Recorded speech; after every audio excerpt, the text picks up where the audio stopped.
lá, vamos para uma aula sobre o Brasil colônia. Olha só, o Brasil ele é dividido, a história do Brasil ela é dividida pelo menos aí em 4 partes. Nós temos o pré-colonial, o colonial, o período imperial e o período republicano, ok? São divididas pelo menos nessas 4 partes. Hoje a gente vai trabalhar um pouquinho sobre o período pré-colonial, iniciando o processo da colonização do Brasil. Então, olha só, no início da história brasileira aí, ela vai ser marcada, antes dos portugueses chegarem no Brasil, nós vamos ter aí cerca de, pelo menos, 5 milhões de indígenas no Brasil. Olha só, mais de 170 línguas faladas aqui no Brasil, é muita coisa. E os portugueses chegaram achando que estavam, né,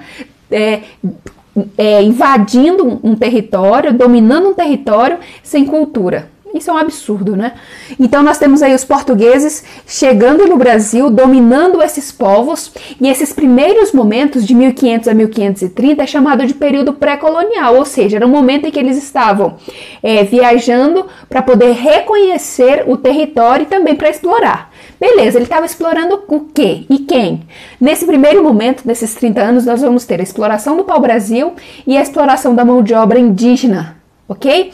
E dentro dessa exploração a gente tem o escambo, ok? Então, pré-colonial a gente tem escambo, presença indígena, mão de obra, e os portugueses eles queriam explorar e eles queriam também reconhecer esse território. A partir de 1530 eles começam, né, realmente a formar as capitanias. O que são as capitanias? As capitanias são esses territórios aqui, ó. São 5 linhas que eles dividiram alguns territórios aqui, ó, que você está vendo nesse mapa. São 15 linhas, são 15 faixas, são territórios que eles dividiram, não foi isso? E ali eles começaram a administrar melhor o Brasil. Por que eles fizeram isso? Porque estava acontecendo no Brasil algumas invasões francesas e também de alguns holandeses. Então eles vieram para povoar a partir de 1530 para facilitar essa dominação e a expulsão dessas pessoas que não eram desejadas aqui. Então nós temos 15 capitanias. Após a formação dessas 15 capitanias, nós vamos ter aí essas capitanias sendo entregues aos capitães donatários. Então a terra era atribuída aos donatários por meio da carta de doação, feito pelo próprio rei. E aí nós vamos ter depois as sesmarias, que são grandes extensões de terra destinadas ao incentivo de produção. Isso tudo para melhor explorar essas terras, ok? Depois, as capitanias que mais se destacam nesse período é a capitania de São Vicente e de Pernambuco. Elas eram as mais prósperas na questão da produção. Ok? Então, após essa exploração do pau-brasil, o Brasil começou a entrar em extinção, e então a gente vai ter a produção de cana de açúcar. Então, quando eles começam a produzir cana de açúcar, nós vamos ter aí a mudança da mão de obra, né? Antes era indígena, agora vai ser escrava, vindo de onde? A indígena também era escrava, mas vai vir de onde? Da África. E nesse contexto de criação de capitanias hereditárias, a gente vai ter aí em 1549 um dos primeiros governos gerais do Brasil. Nós vamos ter aí Tomé de Souza. Depois vem Mendes Sá e Duarte da Costa. Em 1549 foi fundada Salvador, ok? Salvador foi fundada em 1549 e ali ela foi a capital de toda a colônia, né? Até 1763, quando eles mudaram para o Rio de Janeiro para controlar a questão do ouro. Então a gente tem aí a exploração do pau-brasil, açúcar, ouro, café. Ok, gente?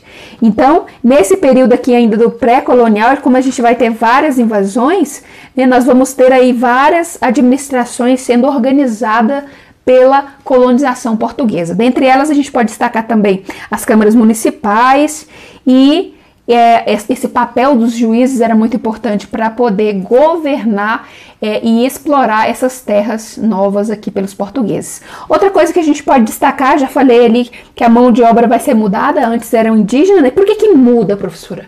Por que vai mudar essa mão de obra? Um dos pontos que eles destacam é que os índios tinham melhores condições de resistir à escravidão. pois conheciam o território, não é isso? E o negro não conhecia, vinha de longe da África, não conhecia o território, então era mais fácil de dominar.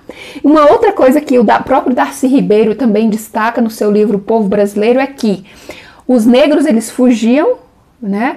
E eles também eram difíceis de ser catequizados. Os índios eram mais fáceis de catequizar do que os negros, né? Então havia uma resistência à religião cristã. Lembra que eu falei para vocês que os padres jesuítas, eles vão dominar toda a educação no Brasil e eles vão catequizar os índios. Então eles vêm, né, como um grande parceiro aí dos reis portugueses, né? Então eles vêm para poder expandir a fé cristã, né? Com Tomé de Souza veio também, né, pelo menos 400 degredados.